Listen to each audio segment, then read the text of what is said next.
it should be? Well, it has to be early enough to help. Okay, an internal deadline that's 24 hours before the external deadline, that's not a lot of break-in area.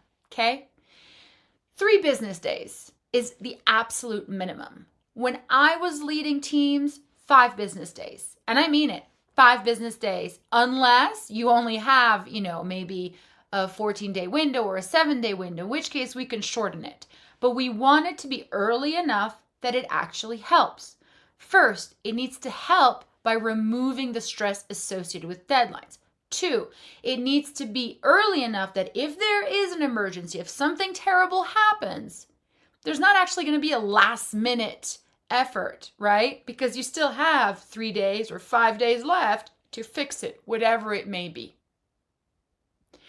And lastly, an internal deadline accounts for editing. I'm going to share another little story here.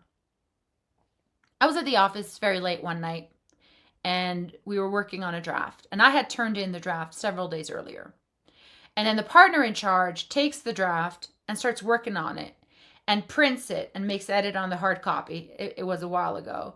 And then hands me the hard copy. And then I have to make those edits. And then I hand it back to him. And on and on and on and on and on. We go into the night. Are you kidding me?